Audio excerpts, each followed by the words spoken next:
Hi guys, how are we doing? It's Coach John here and welcome to this week's Whiteboard Wednesday. This week we're going to be looking at energy systems. We're going to cover what each energy system is, how to effectively train for it, and what the common issues are around training these energy systems and some of the mistakes people make. So before we get into it though, I want you guys to understand that when we talk about energy systems with exercise, all energy systems are relevant when we start exercising. It's just the duration and the intensity of the activity that determines which one is going to be the most dominant. Okay? So with that covered, let's get into this. First of all, we'll look at the lactic system, or as we sometimes refer to it, ATP PCR system. Okay guys, so the first system we're going to look at here is the alactic system, highlighted by the ATP or PCR. So that's adenosine triphosphate, phosphocreatines. So this is a great system that provides energy immediately by the breakdown of high energy phosphates for short duration, high energy work for up to about 10 seconds, after which fatigue sets in and starts to taper off. Okay? The biggest problem I tend to see within this is people don't stick to the correct work to rest ratios for it and try and just put out too much quantity rather than focus on the quality of the work here. So what they end up doing is tipping over into more lactate and aerobic work and never truly maximizing what they can get from this system. Okay? So when I talk about work to rest ratios, what do I mean? So generally we're going to be looking here for a lactic system. We want a work to rest ratio of between 112 or 1 to 20. So that means every second you're working, you're going to have 12 with regards to recovery. So if I was to do 3 seconds of work on the 12 range, I'd be looking at 36 seconds of work. If I was giving it 1 to 20, it would be about 60 seconds of work. If I was to expand that out up to 10 seconds of work, then I'd probably be looking between 2 minutes to 3 minutes of recovery between those reps, just so I'm ready to go and the system's fully recovered. So what sort of activities can I start to do within this system? Well, I'd probably want to have short duration things such as like 50 to 100 meter sprint in there. Looking at more power activities in the gym, so between 1 to 3 reps of something like a jump squat, clean, or snatch. Yeah, it's going to utilize numerous muscle groups and recruit the most number of motor units within that as well, okay? Or if I want to be more specific to my sport, I can start looking at things such as, like for me, from judo perspective, I can do 2 to 3 reps of say uchikomis. So really stepping in, driving hard in for that rep and then stepping out. So I'll do 2 or 3 and then get my recovery in from that, okay? If you're a bit more worried about time, there is some work around cluster training, which has been popularized by Greg Half and his team over at Edith Cowan University, and I highly recommend you guys look into some of the work he's done on cluster set training. All that means is, with a traditional set, your power output and force output is going to decrease after the first rep. So the first rep will be highest, second rep will be a little bit less, third less still, and so on and so forth down, okay? With cluster training, all we're looking to do is you come in, you hit 2, maybe 3 reps of an exercise, let's say snatch for instance, pop the bar down, and you're going to take 30 seconds, 60 seconds of rest in between. You're going to come back in and you're going to do another 2 or 3 reps, okay? And you can go on, say, until you hit 9 reps of that. So typically, if you did that 9 straight reps, that power would drop off dramatically. By having these small clusters of rest in between, you're going to add in, you're going to keep your force and power output higher, and you're going to maintain better technique throughout, okay? So that's covering the lactic system, guys. Let's move on now to glycolytic. Alright guys, next up we're going to look at the glycolytic system or the lactate system. So this is one where people usually try and train in just because it's the tough system to train in and get that burning effect. So more people like to spend time in the system just because it gives them that heroic feeling. But you generally don't need to spend much time, that's depending on what sport or activity you're involved in, okay? So first of all, for the lactate system, it's we get energy by glycolysis, which is a breakdown of glucose through a series of chemical reactions to produce our ATP, okay? It's got a bigger stockpile of energy than our alactic system, but it's not as powerful, so that's something important to remember. And for activities that are lasting up to about 3 minutes, this is what the main system is going to be, will be operating on, okay?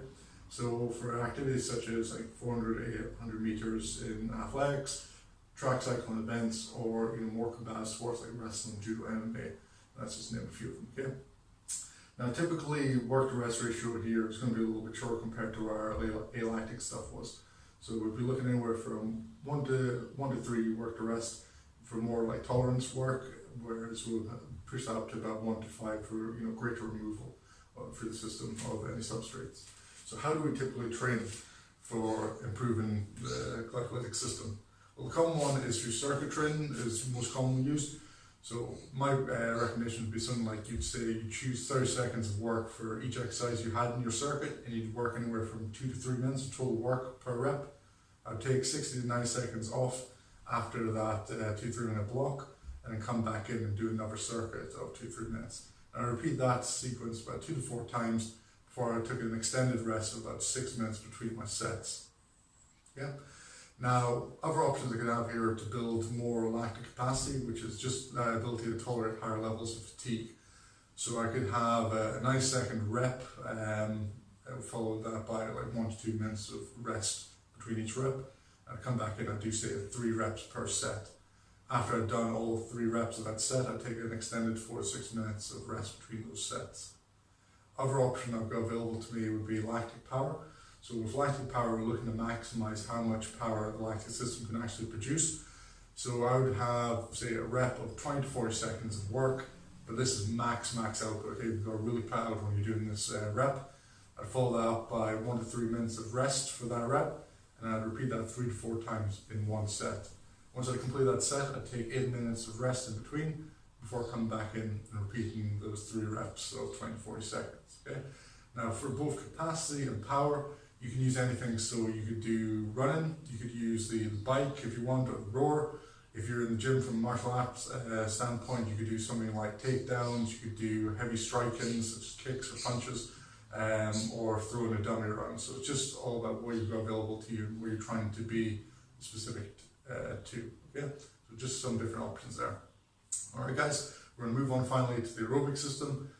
Hi guys, okay, so the last system we're going to talk about now is the aerobic or oxidative system. Okay, now this system produces more ATP than the other 2 energy systems, but it's a much slower rate compared to the lactic and glycolytic, but it's used for activities for more than 3 minutes, so 3 minutes up to several hours of activity. It's also typically associated with more endurance-based sports, so marathon, triathlon, things like going out and tabbing, hiking up in the hills. But it's also a really important factor for more intermittent sports, so it really helps with recovery between bouts of high intensity activity. Typically when we're training for our aerobic stuff, we want to set our work to rest intervals between 1 to 1 or 1 to 3 as well. Okay. Now, what are some of the common methods we can do to train our aerobic system?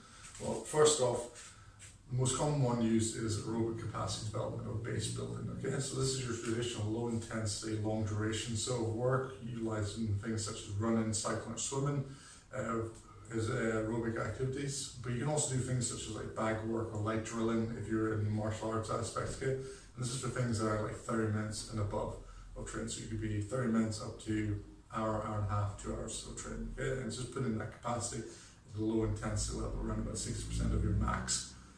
If we're talking more about power work from the aerobic side of things, we look at more tempo work. So all this does is help improve our oxygen supply at higher intensity so that we can improve our power endurance of the cardiac muscles. So around this, we look at sort of shorter duration things. So I look at something like 150 meter run to like a 400 meter run at max. And I'd probably do this at a tempo pace, so I could say complete that 150 meters in 30 seconds. As soon as I get back over the line after covering the 150 meters, I'd rest for about 30 seconds. I get lined up and ready to go again for another rep. So that would be my 1-to-1 work to rest ratio. I could crank out 6 to 8 reps of this, and then each week look to build on for another 2 reps. So first week 6 reps, second week 8, third week 10, fourth week 12 reps. Okay, and then if I want, I can split that in half, so I could move to multiple sets. So I could do set 6, I could rest 3 to 5 minutes, and then I could come back in and do another set of that, utilizing that 1-to-1 work to rest ratio. Okay guys, that covers our energy system talk for today. Hope you guys really enjoyed it. If you enjoyed the video, please give it a like and subscribe to the channel. Please feel free to pass on to any of your friends. Thanks a lot guys, and I'll see you guys next week.